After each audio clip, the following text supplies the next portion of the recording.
Are you wondering what is the difference between Judo and Jiu-Jitsu? Watch to the end because you will walk away knowing the exact difference between the two martial arts. Comment below if you are Team Judo or Team Jiu-Jitsu.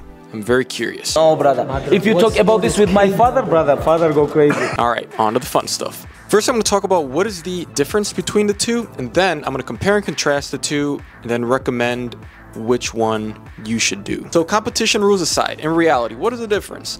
So Judo just puts a lot more emphasis on throws, standing, and a little bit on the locks, how to finish a throw on the ground, because you threw him, now what? You got to finish him on the ground. So Judo, they'll teach you anything from chokes, pins, arm locks, lapel chokes, rear naked chokes, etc., depending if you do no-gi or gi judo.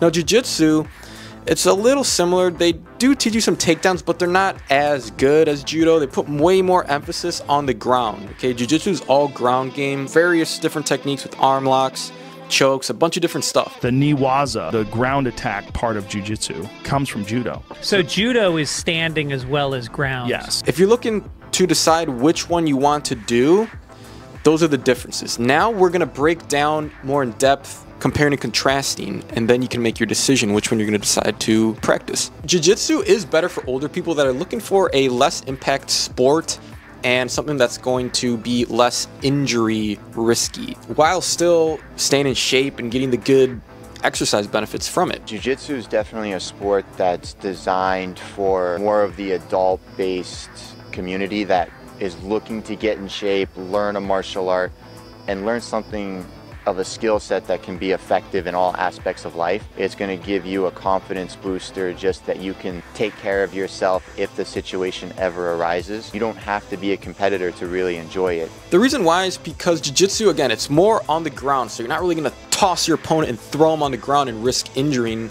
that way. However, there's still risk for injury. The most common Jiu-Jitsu injuries are with your hands, and when you don't tap out, you could, bust your arm joints, stuff like that for sure. That's a risk. But for Judo, it's definitely a recommendable sport, especially for younger people, because over time you just learn how to use and manipulate your weight, which can also translate for any kind of athletic feat. You'll notice how the stuff you learn from Judo translate to basketball, karate, wrestling, even one of the best ones. Where Judo has more fundamental resources for the youth because of the dexterity that you need for Judo when it comes to taking falls, being able to throw, being able to get thrown, being able to get back up.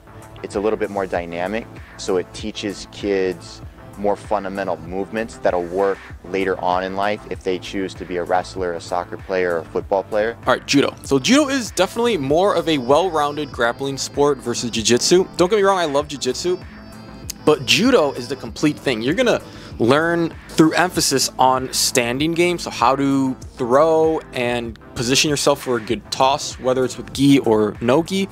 And at the same time, depending on your dojo, they'll put a lot of emphasis on ground game. Okay, how to pin somebody, how to not let them escape, how to do a nice little triangle choke, an armbar choke, a lot. So Judo is the full package. Also depends if what dojo you train really. Like some dojos adhere to more traditional type Judo with doing the leg grabs and stuff, but more modern gyms, honestly, more of them, it's going to be less likely that you find an old school Judo dojo unless you go to like Japan or Korea. But here in the US, yeah, a lot of it's modern with the new modern rule set. Real quick, if you are an out-of-shape grappler living in the US or the UK and you work a 9-to-5 job and you can't really find the time to work out and your diet really isn't the best and you're trying to lean down, get into fighters' athletic shape, but your routine overall is all over the place and you can't figure out how to achieve a better physique.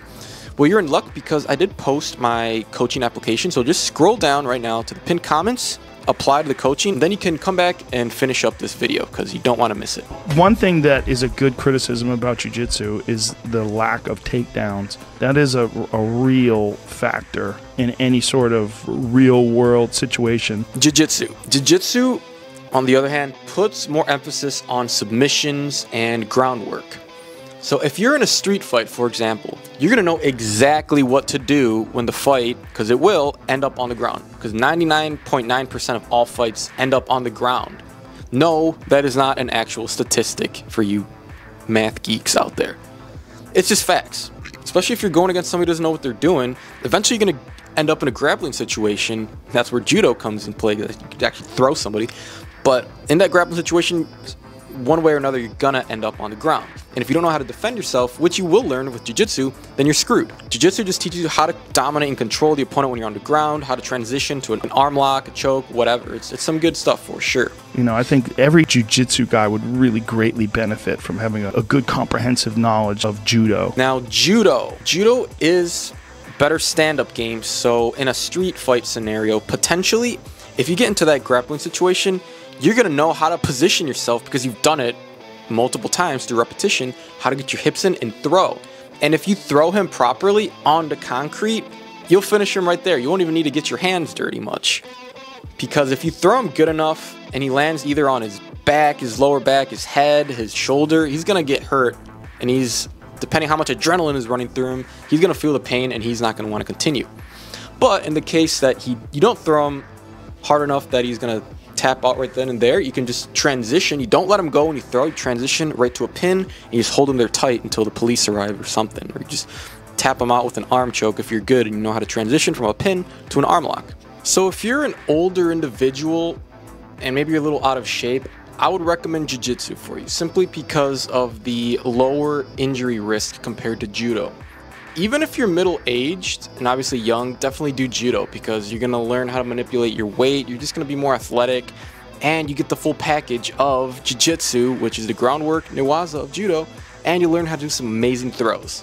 So those are your options. Comment down below what you are most likely to go with, judo or jiu-jitsu. Judo is far more effective because judo involves people grabbing people and flipping them and slamming them on the ground. In the meantime, I will see you guys in this video, which I put together the best judo self-defense throws that every man should know. I'll see you guys in that video.